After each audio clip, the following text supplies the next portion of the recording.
বিচারপতি মহোদয়, আমি সচেতন যে আইনের কানুন অনুসারে এই কথাটি শোনার মধ্যে একটা অস্বাভাবিকতা অনুভূত হবে। আমি কেবলমাত্র একটি রাত্রি আমার পতির সঙ্গে অতিবাহিত করতে ইচ্ছুক বিচারপতি মহোদয়। না বিচারপতি মহোদয়, আমি এর সঙ্গে এখন আর কোনো রাত্রিও অতিবাহিত করতে চাই না। আমাদের সম্পর্ক সম্পূর্ণভাবে সমাপ্ত হয়ে গেছে। এখন এতে কোনো স্নেহ অবশিষ্ট নেই। কোনো স্ত্রী কি তার পতির কাছ থেকে বিবাহবিচ্ছেদের ঠিক পূর্ব মুহূর্তে পূর্ণ আদালতের মাঝে এমন একটি শর্ত উত্থাপন করতে পারে যে তাকে তার পতির সঙ্গে একটি অন্তিম রাত্রি অতিবাহিত করতে হবে, সেটিও তখন যখন তাদের সম্পর্ক অপছন্দ এবং বিবাদের কারণে ভেঙে পড়ছে? এটি শোনার মধ্যে যতটা বিস্ময়কর অনুভূত হয়, এর পশ্চাতের বাস্তবতা ততটাই বেশি চোখের জল ঝরানোর মতো। আজকের বৃত্তান্ত সম্পর্কের সেই অংশটিকে উন্মোচিত করে যেখানে কানুনের নিয়মাবলী পরাজিত হয় এবং অনুভূতি বিজয়ী হয়। এটি হল একটি বিচ্ছিন্ন হয়ে যাওয়া সম্পর্ক পুনরায় সংযুক্ত হয়ে ওঠার বৃত্তান্ত, এমন একটি রাত্রির বৃত্তান্ত যা দুটি জীবনকে চিরকালীনভাবে রূপান্তরিত করেছিল। এই গভীরতাপূর্ণ কাহিনী আপনাকে নাড়িয়ে দেবে, যেখানে ভালোবাসা মৃত্যুর ছায়ায়ও অটুট থাকে এবং ত্যাগের আলোয় উজ্জ্বল হয়ে ওঠে। একটি অসাধারণ যাত্রা যা আইনের সীমা অতিক্রম করে হৃদয়ের গভীরতায় পৌঁছে যায়। নমস্কার সাথীরা, আজ আমি আপনাকে রাজস্থানের জয়পুর নগরীর এমন একটি বৃত্তান্ত শোনাতে চলেছি যা আপনার শরীরের রোমকূপ উত্তিষ্ঠিত করে তুলবে। আপনিও যদি বিশ্বাস করেন যে জোড়া উপরওয়ালা নির্মাণ করেন, তাহলে এখনই আমাদের চ্যানেলটি সাবস্ক্রাইব করুন, ভিডিওটি লাইক করুন। চলুন শুরু করি আজকের এই অত্যন্ত অনুভূতিপূর্ণ বৃত্তান্ত। লেকের শহর জয়পুর, যেখানকার বায়ুতেও রোমান্টিকতা মিশ্রিত রয়েছে। এই নগরে নিবাসী অর্জুন এবং সীমার প্রেমের বৃত্তান্ত কোনো চলচ্চিত্রের গল্পের চেয়ে কম ছিল না। বিশ্ববিদ্যালয়ের সময়কালে গ্রন্থাগারে পুস্তকের মধ্যে শুরু হওয়া তাদের মৈত্রী কখন যে প্রেমে রূপান্তরিত হয়ে গিয়েছিল তা তারা স্বয়ংও অনুধাবন করতে পারেনি। অর্জুন ছিল একটি শান্ত স্বভাবের এবং অত্যধিক দায়িত্বশীল যুবক, যে একজন স্থপতি ছিল এবং বৃহৎ বৃহৎ স্বপ্নের নকশা নির্মাণ করত। অন্যপক্ষে সীমা ছিল একটি অস্থির এবং আনন্দময়ী যুবতী, যে একজন অভ্যন্তরীণ ডিজাইনার ছিল। দুজনের জুটি ছিল দ্বীপ এবং শিখার মতো। পরিবারের লোকজনের কিছুটা বিরোধিতার পরে সমাজের রীতিনীতি অনুসরণ করে দুজনের বিবাহ সম্পন্ন হয়ে গেল। শুরুর ৩ বছর তো এমনভাবে অতিবাহিত হল যেন বসন্ত ঋতু। প্রত্যেক সন্ধ্যায় আনাসাগর কেকের তীরে বিচরণ করা, একই আইসক্রিম ভাগ করে গ্রহণ করা এবং ভবিষ্যতের জন্য সুন্দর সুন্দর স্বপ্ন গড়ে তোলা। কিন্তু প্রবাদে বলা হয় না যে আনন্দে কারো দৃষ্টি লাগতে বিলম্ব হয় না। বিবাহের ৪র্থ বর্ষে হঠাৎ সমস্ত কিছু পরিবর্তিত হতে শুরু করল। সেই অর্জুন, যে সীমার একটি হাসিতে প্রাণ দিয়ে দিতে পারত, হঠাৎ অস্থির এবং ক্রোধপ্রবণ হয়ে উঠল। সে তুচ্ছ বিষয়ে সীমার উপর চিৎকার করতে শুরু করল। গভীর রাত্রে গৃহে প্রত্যাবর্তন, মদ্যপান করে শয়ন করা এবং সীমার সঙ্গে কথোপকথন তো দূরের কথা, তার দিকে দৃষ্টিপাত করাও বন্ধ করে দিল। সীমা অনুধাবন করতে পারছিল না যে আসলে তার ভুলটি কোথায় ঘটেছে। সে অনেক প্রচেষ্টা করেছিল অর্জুনকে বোঝানোর, তার সঙ্গে আলোচনা করার, কিন্তু অর্জুন নিজের চারপাশে এমন একটি প্রাচীর নির্মাণ করেছিল যা ভাঙা অসম্ভব প্রতীয়মান হচ্ছিল। প্রতিদিনের বিবাদ, মেজাজ এবং অবজ্ঞা সীমার আত্মমর্যাদাকে ধ্বংস করে দিয়েছিল। এবং তারপর সেই অশুভ দিবসটি উপস্থিত হল যখন দুজনেই পরাজয় স্বীকার করল এবং বিবাহ বিচ্ছেদ গ্রহণের সিদ্ধান্ত নিল। জয়পুরের পারিবারিক আদালতে আজ খুব ভিড় ছিল। বাইরে তীব্র সূর্যালোক এবং ভিতরে এয়ার কন্ডিশনার চালু থাকা সত্ত্বেও পরিবেশ খুব উত্তপ্ত ছিল। বিচারপতি রাজেন্দ্র সিংহ নিজের আসনে উপবিষ্ট ছিলেন। তিনি একজন খুব অভিজ্ঞ বিচারক ছিলেন এবং তিনি নিজের জীবনে হাজার হাজার গৃহ ভাঙতে এবং গড়তে দেখেছিলেন। যখন অর্জুন এবং সীমার ক্রম এল, তখন দুজনে কাঠগড়ায় এসে উপস্থিত হল। অর্জুন দৃষ্টি নত করে রেখেছিল এবং সীমার চোখে ছিল একটি শূন্যতা। বিচারপতি রাজেন্দ্র ফাইল উন্মোচিত করলেন এবং চশমা সংশোধন করতে করতে প্রশ্ন করলেন, অর্জুন, সীমা, আপনাদের দুজনকে পৃথক থাকার জন্য যে ৬ মাসের সময় প্রদান করা হয়েছিল তা সমাপ্ত হয়েছে। আপনারা কি নিজেদের সিদ্ধান্তের ওপর পুনর্বিবেচনা করেছেন? আপনারা কি এখনও বিবাহ বিচ্ছেদ চান? অর্জুন তৎক্ষণাৎ উত্তর দিল, হ্যাঁ বিচারপতি মহোদয়, আমি বিবাহ বিচ্ছেদ চাই। আমি এখন সীমার সঙ্গে এক মুহূর্তও অতিবাহিত করতে পারি না। তার কণ্ঠস্বরে একটি অদ্ভুত কঠোরতা ছিল, যা শুনে আদালতে উপস্থিত সীমার ভ্রাতা এবং পিতা ক্রোধে রক্তবর্ণ হয়ে উঠলেন। এবার বিচারপতি মহোদয় সীমার দিকে দৃষ্টিপাত করলেন। সীমা, তুমি কি বলো, তুমিও কি এই সম্পর্ক সমাপ্ত করতে চাও? সম্পূর্ণ আদালতের দৃষ্টি সীমার ওপর ছিল। সীমা কয়েক মুহূর্ত নীরব থাকল। তার চোখের সামনে নিজের বিবাহের মণ্ডপ, সেই 7টি পাক এবং অর্জুনের প্রদত্ত প্রতিশ্রুতিগুলো চলচ্চিত্রের রিলের মতো ঘুরতে শুরু করল। সে একটি গভীর নিঃশ্বাস গ্রহণ করল এবং বলল, হ্যাঁ বিচারপতি মহোদয়, যদি অর্জুন এটাই ইচ্ছা করে তাহলে আমি বিবাহবিচ্ছেদ প্রদান করতে সম্মত আছি, কিন্তু আমার একটি শর্ত রয়েছে। বিচারপতি মহোদয় বিস্মিত হয়ে উঠলেন। শর্ত? বিবাহবিচ্ছেদে আবার কেমন শর্ত? সীমা নিজের কণ্ঠস্বর দৃঢ় করে বলল, বিচারপতি মহোদয়, বিবাহবিচ্ছেদের নথিতে স্বাক্ষর করার পূর্বে আমি আজকের রাত্রিটি আমার পতি অর্জুনের সঙ্গে অতিবাহিত করতে চাই, একজন দম্পতির মতো একই কক্ষে। এই কথা শোনা মাত্রই আদালত কক্ষে নীরবতা অবতীর্ণ হল, যেন কারও কোনো শব্দ নেই। পশ্চাতে উপবিষ্ট লোকজন কানাকানি করতে শুরু করল। সীমার পিতা নিজের স্থান থেকে উঠে দাঁড়িয়ে উচ্চস্বরে বললেন, এটা কি উন্মাদনা সীমা? তুমি কি বুদ্ধি হারিয়েছ? যে ব্যক্তি তোমাকে গৃহ থেকে বিতাড়িত করল, যে তোমাকে দেখতে চায় না, তুমি তার সঙ্গে রাত্রি অতিবাহিত করার ভিক্ষা করছ? আমাদের সম্মানের কথা তোমার মনে রয়েছে কি না? কিন্তু সীমা পশ্চাতে দৃষ্টি ফিরিয়ে দেখল না। সে কেবল বিচারপতি মহোদয়ের চোখের দিকে দৃষ্টি নিবদ্ধ করেছিল। বিচারপতি রাজেন্দ্র সিংহ বিস্মিত হয়েছিলেন। কানুনের গ্রন্থে এমন কোনো শর্তের উল্লেখ ছিল না। তার মনে প্রতীয়মান হল হয়তো সীমা মানসিকভাবে বিপর্যস্ত হয়ে পড়েছে। তিনি মৃদুসুরে প্রশ্ন করলেন, সীমা, তুমি জানো তুমি কি অনুরোধ করছ? যখন সম্পর্ক সমাপ্ত হয়ে যাচ্ছে তখন এই এক রাত্রির কি অর্থ রয়েছে? তুমি কি অর্জুনকে চাপ প্রয়োগ করতে চাইছ, নাকি অন্য কোনো কৌশল রয়েছে? সীমার চোখ থেকে একটি জলের ফোঁটা গড়িয়ে পড়ল, কিন্তু সেটা মুছে ফেলল না। সে বলল, না বিচারপতি মহোদয়, কোনো কৌশল নেই, কেবলমাত্র একটি অন্তিম ইচ্ছা। যে ব্যক্তিকে আমি অসীম ভালোবাসায় ভালোবেসেছি, যার সঙ্গে আমি সমগ্র জীবন অতিবাহিত করার স্বপ্ন দেখেছিলাম, আমি চাই না যে আমাদের সম্পর্ক আদালত কাচারির তিক্ততার সঙ্গে সমাপ্ত হয়। আমি চাই আমাদের অন্তিম স্মৃতিটি কোনো সংঘর্ষ নয়, বরং একটি শান্তি হয়। কেবলমাত্র একটি রাত্রি, যাতে আমি আমার ভবিষ্যতের একাকী জীবনের জন্য কিছু স্মৃতি সংগ্রহ করে নিতে পারি। বিচারপতি মহোদয় সীমার মুখে সেই যন্ত্রণাটি দেখেছিলেন, যা হয়তো ভাষায় বর্ণনা করা সম্ভব ছিল না। তারপর তিনি অর্জুনের দিকে দৃষ্টিপাত করলেন। অর্জুন, তোমার কি সীমার এই শর্ত অনুমোদন? অর্জুনের মুখ পাথরের মতো ছিল, কিন্তু অভ্যন্তরে কোনো ঝড় চলছিল। সে প্রত্যাখ্যান করতে চেয়েছিল, কিন্তু যখন সে সীমার ভিজে চোখের পাতা দেখল, তখন তার হৃদয়ের কোনো এক কোণ ভিজে উঠল। সে রুক্ষভাবে বলল, ঠিক আছে, যদি এই এক রাত্রিতে সে সন্তুষ্ট হয় এবং কাল নীরবে স্বাক্ষর করে দেয়, তাহলে আমার অনুমোদন। বিচারপতি মহোদয় নিজের হাতুড়ি আঘাত করে বললেন, আদালত এই দম্পতিকে সমঝোতায় এক রাত্রি একসঙ্গে অতিবাহিত করার অনুমতি প্রদান করছে। কাল সকাল 11টায় চূড়ান্ত রায় প্রদান করা হবে। আদালতের বাইরে আসতেই সীমার পরিবারের লোকজন তাকে ঘিরে ধরল। তার মাতা কান্নায় বললেন, কন্যা, তুমি এটা কি করলে? আমাদের মুখ কেটে দিলে। এখন সমাজ কি বলবে? সীমা মাতার হাত গ্রহণ করে বলল, মা, বিশ্ব কি বলে তাতে আমার আসা যাওয়া নেই। এটা আমার এবং অর্জুনের বিষয়। কেবলমাত্র আজকের রাত্রিটি আমাকে আমার ইচ্ছানুসারে ছাড়িয়ে দাও। কাল আমি আবার তোমার কন্যা হয়ে প্রত্যাবর্তন করব চিরকালের জন্য। সীমার জেদের সামনে সকলে পরাজিত হয়ে গেল। অর্জুন আদালতের বাইরে নিজের জানের পাশে দাঁড়িয়েছিল। সীমা তার কাছে গেল। অর্জুন তার দিকে না তাকিয়েই বলল, সন্ধে 7টায় প্যালেস হোটেলের কক্ষ নম্বর 205-এ চলে এসো, আমি সেখানে থাকব। এবং হ্যাঁ, কোনো প্রত্যাশা করো না, এটা কেবলমাত্র তোমার জেদ পূরণ করার জন্য। এতটুকু বলে সে সেখান থেকে প্রস্থান করল। সন্ধে সূর্য অস্ত যাওয়ার সঙ্গে সঙ্গে জয়পুরের লেকগুলো সোনালি আলোয় নৃত্য করতে উঠল। প্যালেস হোটেল, যা লেকের মধ্যস্থলে নির্মিত ছিল, সেখানকার দৃশ্য ছিল অত্যধিক মনোমুগ্ধকর। কক্ষ নম্বর 205-এর বারান্দা থেকে আনা সাগরের জল ঝলমল করছিল। সীমা কক্ষটি খুব সরলভাবে সজ্জিত করেছিল। সে টেবিলে কিছু জুহি রেখেছিল, যেগুলোর সুবাস অর্জুন খুব পছন্দ করত। সীমা আজ সেই শাড়িটি পরিধান করেছিল যা অর্জুন তাকে প্রথম বিবাহ বার্ষিকীতে উপহার দিয়েছিল। গাঢ় নীল বর্ণের ওপর সোনালি তারকা স্থাপিত। সে হালকা সাজগোজ করল এবং চুলে ফুলের মালা লাগাল। সে দর্পণের সামনে দাঁড়িয়েছিল, তখন তার মনে প্রতীয়মান হল যেন সে আবার নববধূ সাজেছে। কিন্তু দর্পণে দৃশ্যমান ছায়ার চোখে আনন্দ ছিল না, ছিল একটি গভীর দুঃখ।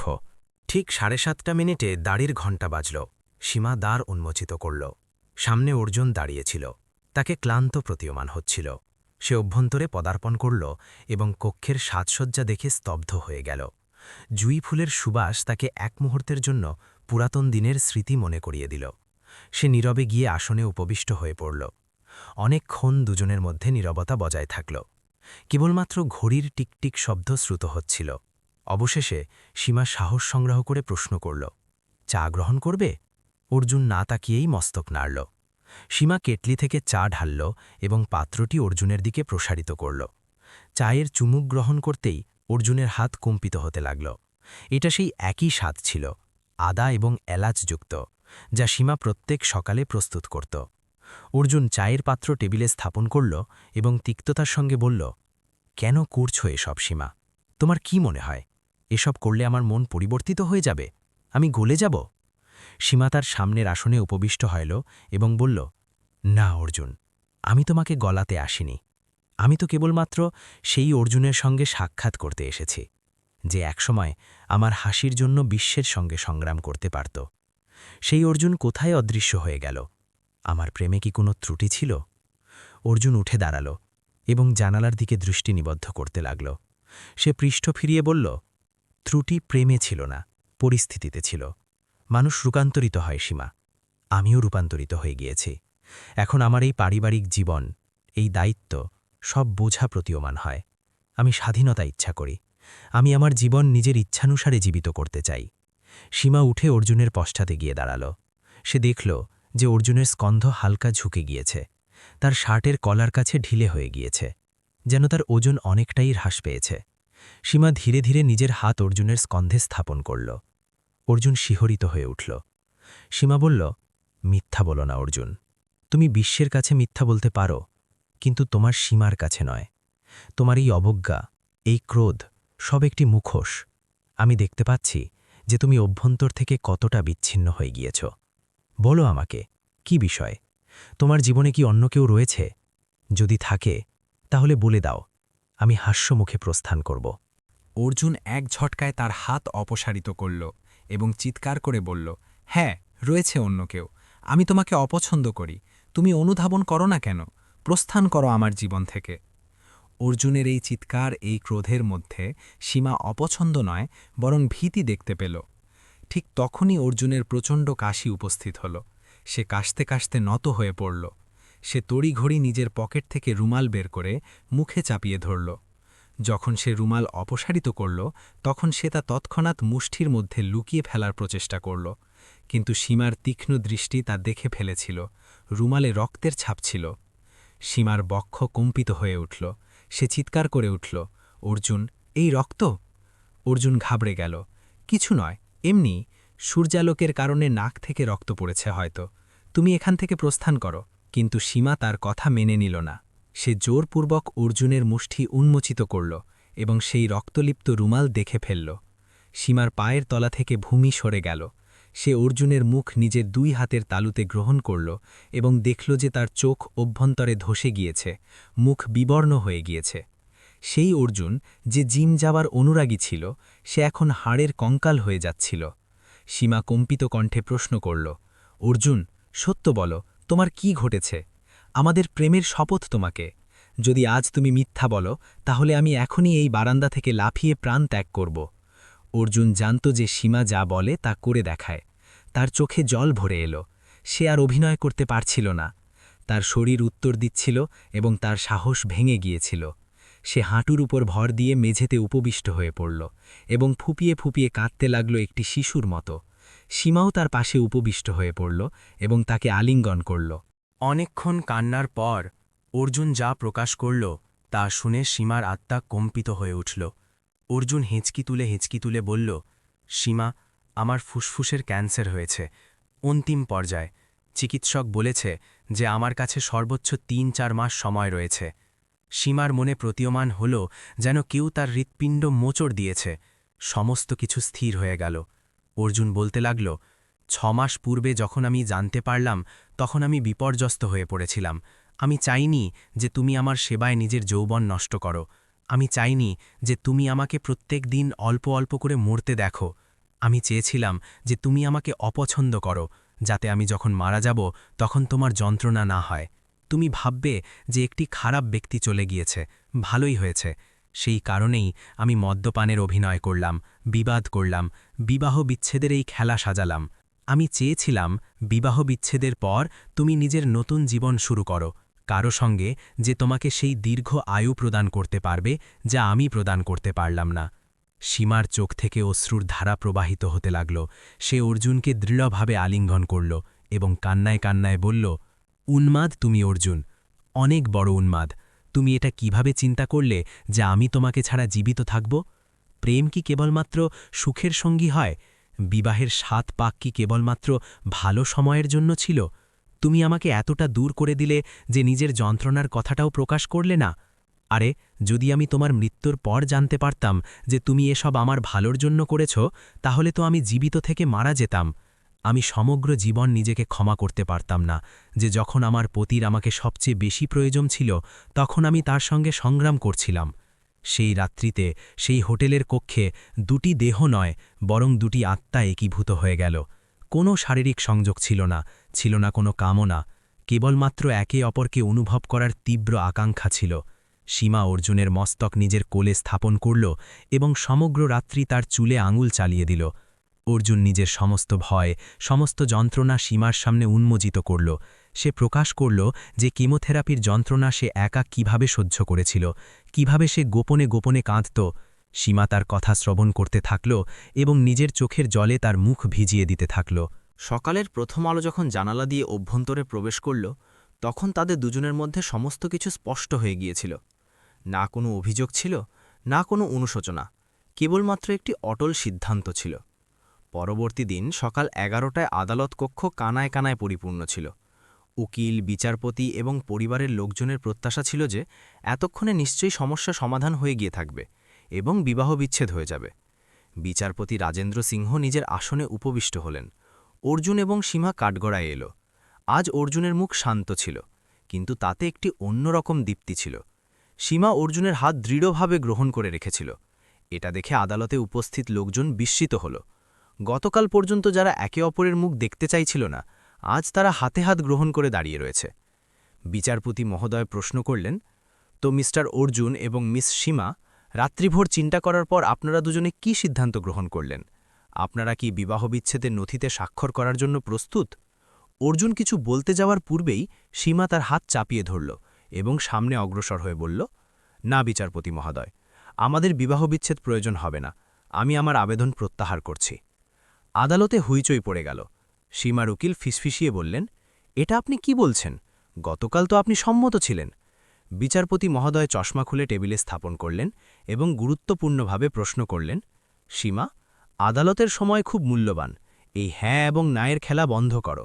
স্পষ্ট করে বলো যে হঠাৎ রাতারাতি এমন কি পরিবর্তিত হয়ে গেল? অর্জুন কি তোমাকে ভীতি প্রদর্শন করেছে, নাকি কোনো প্রলোভন দেখিয়েছে?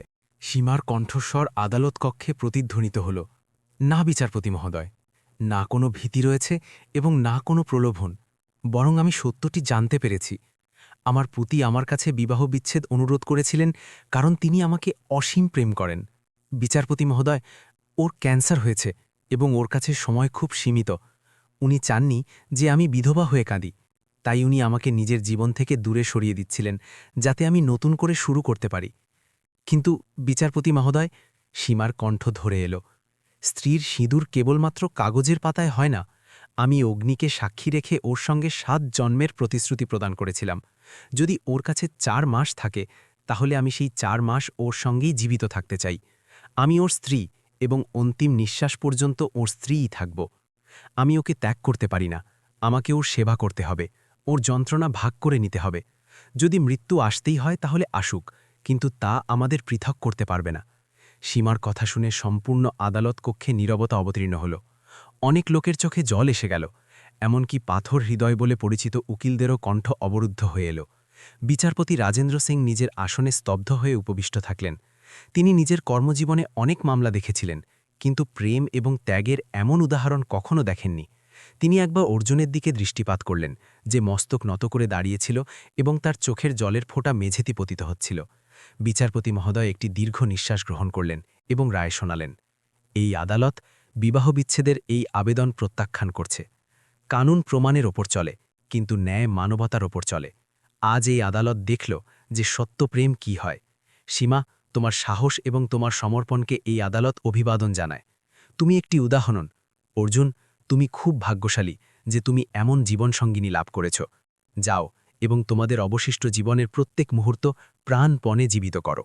যেমনই বিচারপতি মহোদয় হাতুড়ি আঘাত করলেন, সম্পূর্ণ আদালত কক্ষ করতালিতে বিস্ফোরিত হয়ে উঠল।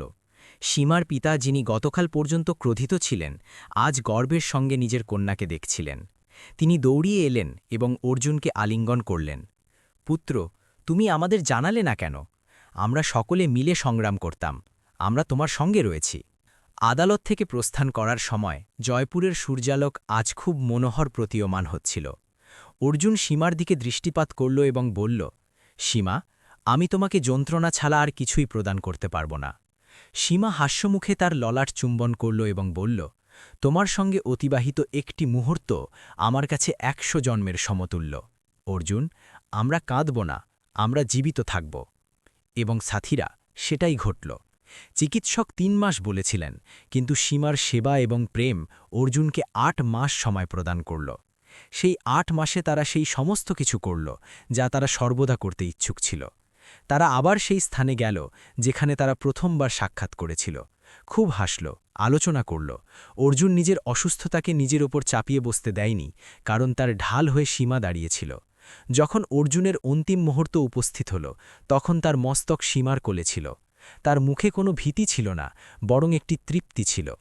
সে প্রস্থানের সময় সীমার কানে কানে বলেছিল, পরবর্তীবার যখন সাক্ষাৎ হবে তখন সমগ্র জীবন নিয়ে আসব। অর্জুন প্রস্থান করল, কিন্তু সীমা আজ একাকী নয়। সে অর্জুনের স্মৃতিগুলোর সঙ্গে তার প্রেমের সাহারায় জীবিত রয়েছে। সে অর্জুনের নামে একটি সংস্থা উন্মোচিত করেছে, যা ক্যান্সার রোগীদের সহায়তা করে। তো সাথীরা, এই ছিল সীমা এবং অর্জুনের বৃত্তান্ত। এটি আমাদের শিক্ষা দেয় যে সত্যপ্রেম তা নয় যা কেবলমাত্র সুখে সঙ্গ দেয়, বরং তা হল যা মৃত্যুর সামনে দাঁড়িয়েও হাসতে শিক্ষা দেয়। আজকের যুগে যখন মানুষ ছোট ছোট বিষয়ে সম্পর্ক বিচ্ছিন্ন করে দেয়, এই বৃত্তান্ত একটি দর্পণ যে সম্পর্কের বন্ধন কতটা দৃঢ় হওয়া উচিত। পলায়ন সহজ, কিন্তু টিকিয়ে রাখাই আসল বীরত্ব। আপনার এই বৃত্তান্ত কেমন প্রতীয়মান হল? সীমা কি যথার্থ সিদ্ধান্ত গ্রহণ করেছিল? নিজের মতামত আমাদের কমেন্ট করে অবশ্যই জানাবেন। আবার সাক্ষাৎ করব অন্য এক হৃদয়গ্রাহী বৃত্তান্তের সঙ্গে। ততক্ষণ পর্যন্ত নিজের পরিবারকে প্রেম করুন এবং প্রত্যেক মুহূর্তকে এমনভাবে জীবিত করুন যেন সেটি অন্তিম মুহূর্ত হয়।